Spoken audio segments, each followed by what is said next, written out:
ज्ञानांजन समाभाषम रविपुत्रम मागजम छाया मार्तंड शंभुतम तम नमामि शनैश्वरम। नमस्कार, जय माता दी। मैं अष्टो अरविंद आप सभी का अपने इस खास कार्यक्रम में बहुत बहुत स्वागत करता हूं। प्रिय दर्शकों, आज हम धनु राशि वाले जातकों के जीवन में शनि के मार्गीय अवस्था का क्या प्रभाव पड़ेगा उसका विश्लेषण करेंगे। कार्यक्रम को आप अंत तक देखें। हमारे चैनल को आप सब्सक्राइब जरूर करें, लाइक करें, बेल के बटन को क्लिक करें ताकि नए कार्यक्रमों से सीधे जुड़े रहें।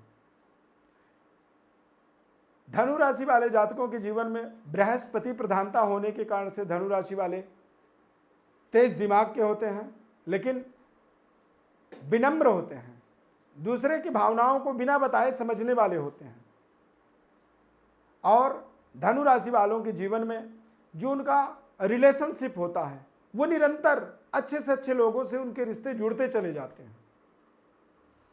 शनि ग्रह 11 मई 2020 को बकरी हो गए मकर राशि में, यानी सेकंड हाउस। सेकंड हाउस दरअसल कुटुंब, परिवार, धन, संपदा, वाणी, आंखों की दृष्टि का कारक भाव माना जाता है। शनि के बकरी हो जाने का प्रभाव था कि आपका कुटुंब परिवार के साथ आपके संबंध में मजा नहीं आ रहा था, फाइनेंशियली आपको संतुष्टि नहीं मिल पा रही थी और इसी कारण से कई बार आपको गुस्सा ज़्यादा आ रहा था। क्रोध में, आवेग में आकर के आप कई बार अपनी आपा खो देते हैं। कई बार आप अपने वाणी में कंट्रोल, लगाम आपका निकल जाता है। और वो सारी परिस्थितियों का निर्माण शनि ग्रह के बकरी हो जाने का एक प्रभाव कह सकते हैं कि बनता है। हालांकि द्वितीय भाव में शनि का प्लेसमेंट होना बेहद लाभप्रद होता है। आर्थिक रूप से विदेशों से अच्छे संबंध जोड़ता है।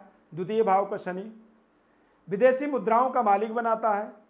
विदेश में जाकर के रहने का या विदेश में कारोबार करने का एक सॉलिड अपॉर्चुनिटी क्रिएट करता है शनि ग्रह। लेकिन बकरी शनि धनु राशि वाले जातकों के लिए कुछ न कुछ समस्याओं का निर्माण किया था। अब द्वितीय भाव का जो शनि होता है, इसकी यदि इनकी तीसरी दृष्टि देखी जाए तो चतुर्थ भाव में, और चतुर्थ भाव दरअसल भूमि, भवन, वाहन, बैंक बैलेंस। यदि निरंतर आपके बैंक बैलेंस में बढ़ोतरी हो रहा हो और अचानक 4 महीने ऐसे आ जाएं जब बढ़ोतरी ना हो कि वो खाली होने लगे, तो ये समय कुछ ऐसा था, ये खाली कर रहा था। मतलब आप नॉर्मल भोजन भी कर रहे थे ना, वो भी आपको जो है ना आपके स्वास्थ्य को बिगाड़ रहा था। तो ये जो परिस्थितियां थी, शनि की वक्र दृष्टि, बकरी अवस्था का एक जो दृष्टि का प्रभाव था। वक्र अवस्था दरअसल आप इसे सीधे सीधे समझें कि एक सीधे स्ट्रेट खड़ा हुआ आदमी के कंधे पे बोझ रखा जाए 20 किलो, वो उसे उठा सकता है, लेकिन उसी आदमी को कहा जाए कि तुम ऐसे टेढ़ा खड़ा हो जाओ और फिर बोझ रखो, तो वो उस परिस्थिति में उसका सामना नहीं कर पाएगा। ऐसी ही ग्रह स्थिति होती है कि वो अपने रास्ते में आगे बढ़ने के बजाय पीछे फिसलने लगते हैं और वो अवस्था कहीं ना कहीं हानिकारक होता है। 7वीं दृष्टि अष्टम भाव में पड़ रहा है। अष्टम भाव में दरअसल शनि की जो दृष्टि है ये सेहत, स्वास्थ्य में कमी किया। अच्छे जो संबंध बन सकते थे वो संबंधों को बढ़ने नहीं दिया। यात्राओं का कोई लाभ नहीं होने दिया।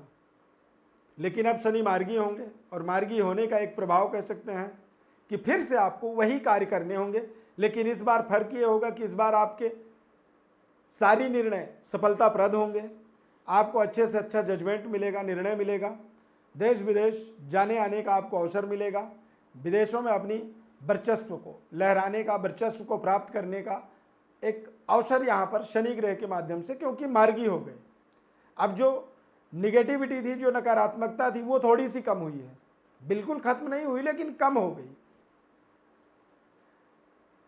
जो दशम दृष्टि है वो आपके धनु राशि वाले जातकों के जीवन में जो दशम दृष्टि है वो 11वें घर में उच्च राशि तुला राशि पर शनि ग्रह की दृष्टि पड़ रही है।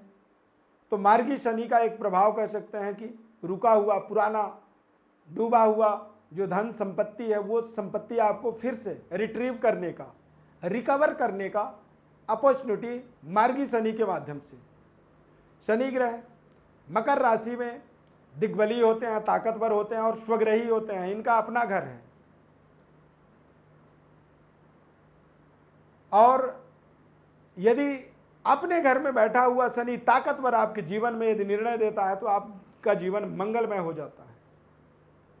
नकारात्मक दोषों से बचने के लिए ओम शन्नो देवी रभिष्टय आपो भवन्तु पीतये संजो रभिस्रवन्तु नः, ये शनि का वेदोक्त मंत्र है। इस मंत्र का आपको 108 बार गिन करके, 107 नहीं 108 बार ही जप करना होगा हर शनिवार को, क्योंकि 7.5 का प्रभाव बना हुआ है। शनि की कुछ ऐसी दृष्टियां हैं जो अचानक आपके जीवन में कायाकल्प कर सकते हैं। यदि नहीं हो पा रही है तो उस परिस्थिति में आपको ये उपाय करने होंगे। जीवन की जटिल परिस्थितियों का निराकरण चाहते हैं तो हमारे इन नंबरों पर आप कॉल कर सकते हैं, या जन्म पत्रिका का विश्लेषण चाहते हैं तो हमारे इन नंबरों पर कॉल कर सकते हैं, या फिर व्हाट्सएप नंबर पर अपनी बर्थ डिटेल लिख करके हमें भेजें। हमारी तरफ से हम आपको संपूर्ण जानकारी विश्लेषण आपको बताएंगे। साथ ही साथ जीवन रत्न, भाग्य रत्न, उन्नति रत्न, व्यापार रत्न, ऐसे तमाम रत्नों के परिभाषा आपके जीवन में आपको बताएंगे और उन रत्नों का प्रयोग विधि सटीक बताएंगे, जिसके माध्यम से आप अपने जीवन का बेहतर कल्याण प्राप्त कर पाएंगे, अपने जीवन का संपूर्ण आनंद प्राप्त कर पाएंगे। हमारे चैनल को आप सब्सक्राइब जरूर करें, लाइक करें। यदि आपने सब्सक्राइब कर रखा है उसके लिए बहुत बहुत धन्यवाद। हमारे साथ निरंतर जुड़े रहें। माता रानी आपके जीवन में अपार कल्याण करें, आपका अपार खुशियां बरसाएं। बहुत बहुत शुभकामनाएं। जय माता दी। धन्यवाद।